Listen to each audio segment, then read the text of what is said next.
Hello everybody, welcome to JC Let's Play. My name is Jonathan Cook, and this is episode 17 of Final Fantasy XIV, A Realm Reborn. We're joined once again by Mia Aliapo. We'll get a bow from her. And when last we left off, we had continued questing here in Middle La Noscea. We'd picked up a few quests, as are marked there, and one of the quests, after we're done, will send us into Western La Noscea. So we're just gonna, not mess around, just kind of get started. Very close to level 12, so we should see that this episode as well. Let's sprint, just to kind of speed up that movement. We'll start with doing baiting buzzards, which I believe will probably send us back here, so we're going to come back here to turn that in before we go and do Thanks a Million. Just because I'm going to try to avoid getting split between zones while doing quests, and we see the glowing kind of evil miasma there that signifies where we need to set this to do this quest. So, and before I do that, I need to put Carbuncle back on guard, because these things are going to come straight out and attack me. So we sense a hostile presence, and we see an Arbor Buzzard there. And of course, Carbuncle started attacking a different enemy first. Why not? So we'll throw some dots there, and a single ruin, and then move back over to our Buzzard here. Refreshing miasma, using bio, and moving out of the frontal cone attack. Again, these being level 8 mobs. Us, almost level 12. Very quick quest there. So let's sprint back over and turn that in.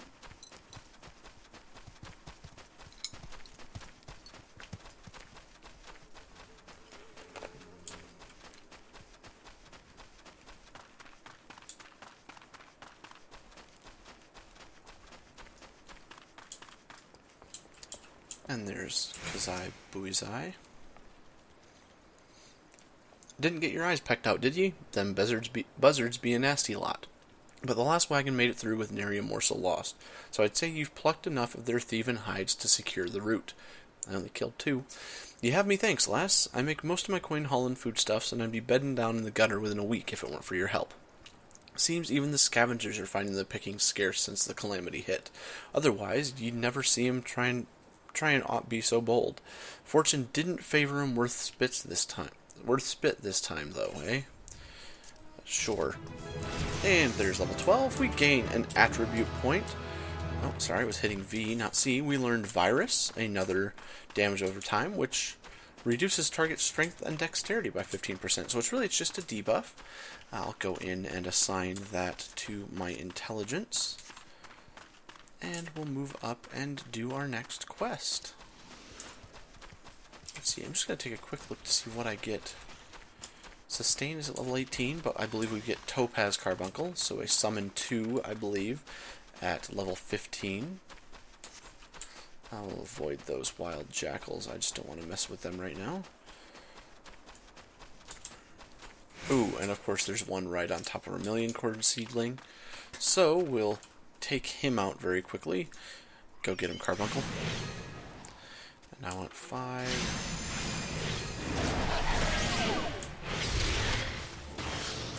Virus. Cast Virus. There it is. Fire.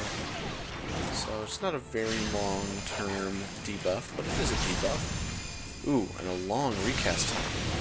So apparently that won't be part of our general rotation. So I'm going to move that over here, actually. And there's the Million Corn Seedling we need. And we sense a hostile presence. Ooh, Shore Slugs. That will no doubt be an annoyance. So we'll throw dots on both of them. Ooh, and move out of the Aquas Discharge. Apparently I can't say that word today. And keep moving. Just to ensure they're all taken out. Carbuncle, what are you doing? Attack that thing. Oh, I was hoping to get that cast off, and I still got hit by it. It wasn't even worth it when I did it. And now we need to go to Swiftperch, which is just through here. Go figure. Let's sprint again.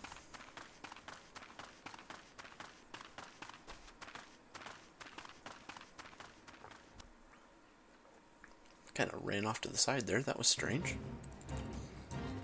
And immediately we join a fate. I swear this happens every time I enter this zone. Oh, and Birch is almost down, so we'll just join it and get an added bit of experience. Baromets, not Birch. And you see a number of people here doing the fate. A surprising lack of Arcanists given where it's at, but that being said, Arcanists were very popular right at the beginning of the game, as it was the new class everybody wanted to play. I didn't start playing one until I began this Let's Play. Ended up with a silver there. But, you know, an added 1,000 experience is always nice. Let's hit sprint again. This here is Swiftperch. You see the aetheryte crystal there waiting for us to attune to it. But yeah, that's until I created Mia, I had never played Arcanist. And so... but most people have created an Arcanist and at least either leveled enough of it that they don't care about it anymore or have gotten it to 50. No, I do not want to change my home put. What? Have I already attuned to this? I didn't realize. Have I been here before already? Now I'm not sure. Maybe I was. We'll talk with Yulf here. Has Nimia herself forsaken the desolate land? Though I understood there were risks in gambling my entire fortune on a crop of million corn, I at least expected the seedling to be delivered before disaster struck. You mean this seedling? Is that my million corn seedling? Oh, joyous day! It may seem a paltry beginning, but the yield of this particular variety of crop plant is nothing short of astonishing. As you'll have undoubtedly noticed, Swiftperch lacks a certain, shall we say, vital energy. Thus, I mean to restore a modicum of hope to its residents by growing a veritable ocean of corn. You, madam, seem fit to burst with vim and vigor. Might I persuade you to abide a while and help nurture this ailing settlement? Oh, I assume that just means a new slew of quests. Before I take his next quest, I'm going to equip my hempen dress gloves. I got new shoes the last quest, didn't I? And we're seeing here, if I come over by the aetheryte where there's a little bit more light, what a lot of people have started to call the clown condition of the game. You'll see I have the red here on my amateur duckbills, the yellow of my robe, and the black of my gloves. It seems like Square Enix really kind of pushes you to want the dye once you get to it by having all the gear start to mismatch.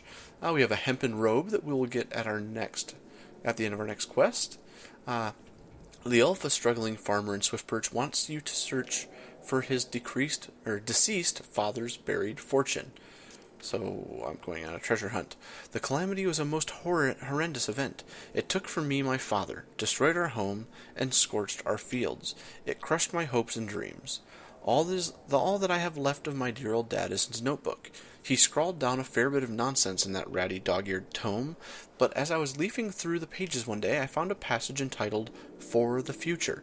It described the location where my father had buried his earthly wealth, in an area that was once a bustling neighborhood. I was not aware our family possessed much in the way of treasures. Could the crafty rapscallion have squirreled away a bulging bag of gil or precious stones? Just think of the contribution I might make to Swiftperch's revival with such a fortune at my disposal. The catch? Ah, yes, the catch. The area is crawling with bandits and wild jackals. I need someone, that is, I need you, to search among the derelict houses in the flock and dig up the casket my father buried. I imagine he's going to be rather disappointed. While I'm thinking about it, let's go over to the merchant mender and repair my gear, as actually none of it's in bad shape, but it's nice to be fully repaired all the same. And I'm just going to open my map to make sure that is the only quest that I have here currently, and we'll go do that very quickly before wrapping out this episode. Lightning Sprite, another part of our hunting log, which we'll need to complete here soon, but I like leaving the hunting logs for when I actually need the experience, which I don't at this time, as the quest we're on is level 11 and we're level 12, so we're still ahead of the game here. Those are the wild jackals. hopefully they leave us alone while we search some hiding spots. I believe these will spawn some enemies as well. I find nothing of interest. Of course I do. In this hiding spot, I expect we'll find more of the same. I find nothing of interest, and I now have a jackal attacking me. Thank you, Carbuncle. That was very kind of you.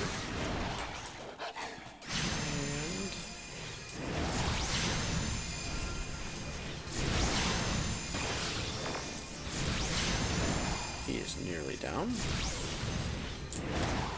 There it goes. And it interrupted the search of my hiding spot. Blasted enemy. Or no, it didn't. It's just all the hiding spots are back. Find nothing of interest. What about in this hiding spot? Uncovered the buried casket of riches. Ooh, I wonder what's inside. Let's hurry back to Swiftperch. Hurry, sprint.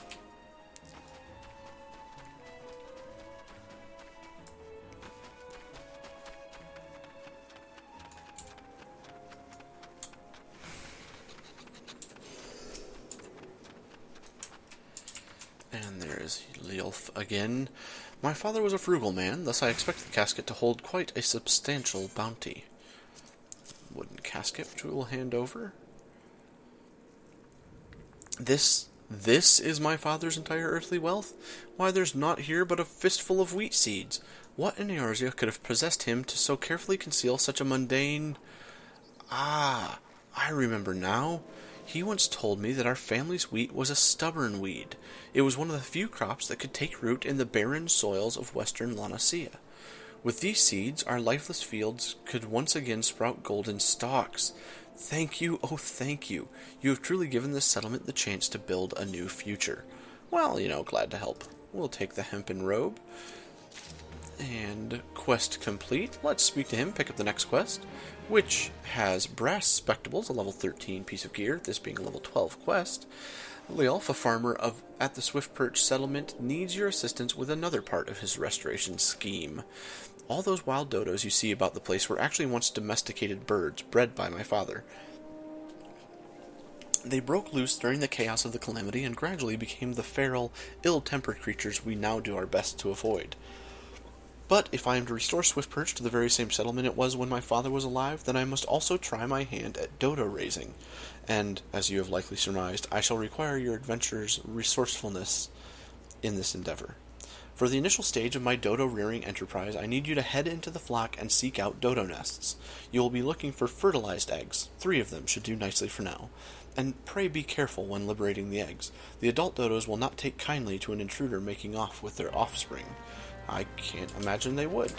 And we have Freylof here, who looks like he put his back out, relighting the torch. Freylof, a yellow jacket on guard duty in Swiftperch, wants you to visit the brewer's beacon and investigate the reason behind the waning light. You there, adventurer, cast your eyes towards brewer's beacon. Does the light not seem uncommonly weak? That isn't the crystal coming up. It cannot possibly be bright enough to guide the ship sailing in the bay. I would march over to the lighthouse and investigate myself, but I am duty-bound to remain at my post.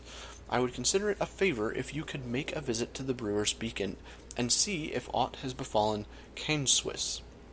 Canswiss? I don't know. The lighthouse keeper. Again, apparently his back is out. And we will go out and do just that. So, let's see, we're at 15 minutes. Actually, I'm not. I'm going to wrap this episode up here. Try to keep it on the shorter side.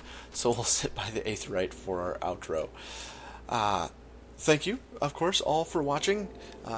I appreciate the support that you've given the channel. If you like the video, if you could give it a favorite or give it a like.